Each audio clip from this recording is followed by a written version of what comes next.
Hey, Chris Jenkins, credentialed member of the media, covering the Carolina Panthers for Charlotte Vibe, aka Man of the People, here with your Tuesday report. But also, you know what I got? I got practice highlights. Who does not like practice highlights? I met a gentleman this weekend when traveling. He says he doesn't do a lot of following, but he said his biggest time that he does follow is during the training camp when he can see highlights. So, you know what we got for you guys tonight? Some practice highlights courtesy of the Carolina Panthers.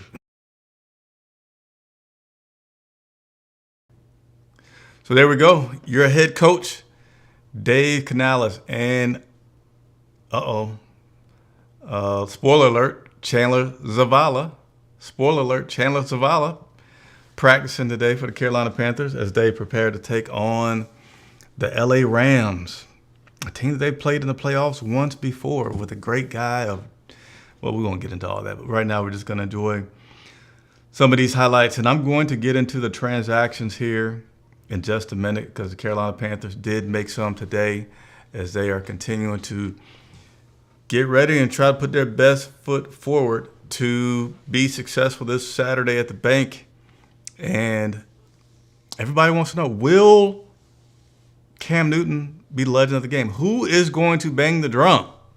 So we'll find that out as it's revealed to you. But hey, want to encourage you all to continue to subscribe to the channel. Got something special that we're trying to line up for this Saturday for an hour-long pregame show. I don't want to talk about it yet because I haven't put it all together, but I think you're going to like it. We got here. I know we just had J.C. Horn, Windman. Defense getting it in. We're going to need that defense to do what they did last, I was about to say last year. Technically it was last year against the LA Rams, right? As we'll have that rematch this week. If you can get Stafford to turn that ball over like you did last year, I forget, it was about a month ago, man, that would be great. We see those likes. Keep hitting the like button. All right, let's go ahead and get into this report for tonight as the Carolina Panthers again are preparing for the LA Rams. Let me jump back, if you will, because this has been out for a couple of days and I keep forgetting to show this to you guys. The 2026 opponents are set, as well as the draft order is almost set. We know the Carolina Panthers will not be in the top 18 for the first time in quite some time. They're going to be at the later part of the draft. Is that a good thing? Is it a bad thing? Who knows? Who cares? You just got to play with the chips as they may fall. I don't think I'm going to be upset that we made the playoffs and then we don't get as high as a draft pick, right? Good teams find a way to win and build in the draft and free agency, all right? So that's what Dan Morgan has to do. But let's take a look at our 2026 opponents. Again, this is something that's courtesy of the Carolina Panthers. So, you know, the Bucks, Falcons, Saints, that's going to be your given for home and away each and every year. Detroit Lions come to town. Chicago Bears come to town. Baltimore Ravens. I don't think I've seen Lamar Jackson in a minute. We do play the Bears kind of frequently. Cincinnati Bengals, Joe Burrow will be here. Seattle Seahawks return again. And the Mile High Denver Broncos with Sean Payton. You know, we played Denver a couple years ago. Some guys didn't like the way that Payton coached that game. Felt like he was trying to run up the score and talk a little bit. Away games, again, Bucks, Falcons, Saints each and every year. But we also get to go to Minnesota Vikings, the Green Bay Packers, Pittsburgh Steelers, Cleveland Browns, and the Philadelphia Eagles. So we got some teams on that away side and that home side that we have not played in quite some time, and you can attribute that to finishing first place. We get the first place schedule, and as you may imagine, that gets us some new opponents for next year. I'm excited about some of those games because I have not been to the Pittsburgh Steelers Stadium, I have been to the Cleveland Browns Stadium, and I have not been to Minnesota. So I'm excited about next year. Hope you guys are too. We're going to be along for the ride. We had some transactions that took place today. Let me give a shout out real quick to SC Panthers Boy 803, one of our members. You know, our members always get some special love and support because you guys help us keep the lights on, literally, right? Charlotte Vibe is independently owned and operated and supported 100% by our viewers. So thank you for being a member there. Let's go ahead and dial back up these transactions that we have, all right? So we activated wide receiver David Moore from the injured reserve list. Okay, David Moore needed to be activated today because if he was not, then he would be placed on that injured reserve for the rest of the season. We don't know how long the rest of the season would be, right? So a lot of these transactions, I feel like they're off-season moves, right? Because really the season is over. Now we're in the postseason. But David Moore has been activated from injured reserve, and we had to make some corresponding moves.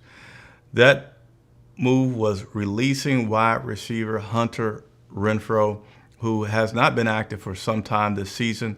Talked about it literally just yesterday that I had a conversation with him last week in the locker room. Did not say that was a precursor to me knowing what was going to happen today. But just got to feel like he's probably at peace with this because his family's grown. He loves his family. Got his guaranteed money. So I think both sides kind of feel like this is a good even wash here. And David Moore is going to step in his role. They also released safety Damani Richardson. Damani has been inactive for about the past month, right? So not too big of a surprise. They also designated to return guard Chandler Zavala. So Zavala's first practice was today. He really will not get tested until tomorrow because today is really just like a walk-through type of deal. You saw in the highlight video there was no contact, and they didn't even have on shoulder pads. They just had on their helmets. And with also waiving Damani, you still have one position that's open. You could assume that will be left for Robert Hunt. They still have some time to decide if they're going to do that because Robert actually technically his 21-day window ends next week. But you got to think, as challenging as that run game has been the past month, you might go ahead and say, let's just see, this is playoff football, this is win or go home. Let's just see if Robert's body can hold up. He's been practicing for going on 3 weeks now. A little too really because 3 weeks and he'd be out of his practice window. But, 20 yards rushing last week, one of those coming from your quarterback. You know that you're going to have to be more well-rounded than just relying on the passing game. So those are your transactions for the day. And we got one more thing we're going to share with you. This injury report is kind of short. Let's clap it up. I'll give you a human clap for this one. It's kind of short.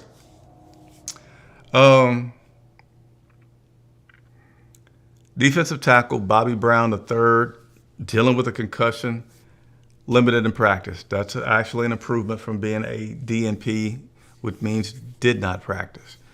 Cornerback Robert Rochelle, concussion. He was limited in practice. Again, that's an improvement for him. These guys continue to go in the right direction. And then linebacker Claudin Sherrillis, dealing with a calf ankle injury. He was a full participant in practice. And then these last two guys got to be listed on the injury report because they are not officially off the injured list, but they have been both designated to return to practice. So when you are designated to return to practice, you are required to be on the injury report until you are activated like David Moore was. So Robert Hunt was a full participant in practice, and Chandler Zavala was a full participant in practice, even though it was just a walkthrough. The bigger test for both of these guys will be tomorrow, Wednesday. So I'm going to be back at the stadium tomorrow reporting. So make sure you set your reminders. Make sure you subscribe so you can see the live broadcast tomorrow that'll be done from the stadium. Also get to do a one-on-one interview with Nick Scott tomorrow. So if you guys have any questions for Nick that you want me to ask, please get them to me quickly because that interview will happen tomorrow afternoonish, okay? So that would be all for today. Shouts out to Antonio McClanahan. David Holloway is pretty upset about the officiating in Tampa Bay, but we are on to the Los Angeles Rams right now and covering that and bringing you all the news that we can about that. So thank you all for watching. Happy New Year. I know we've been in it for a few days now, but I just felt like saying Happy New Year. See you again tomorrow. Special stuff lined up for the weekend. Tell a friend about Charlotte Vibe. Like, subscribe, comment, become a member, super chat, all that. Help us continue to do what we love to do, and that's covering the Carolina Panthers. I'm Chris Jenkins for Charlotte Vibe.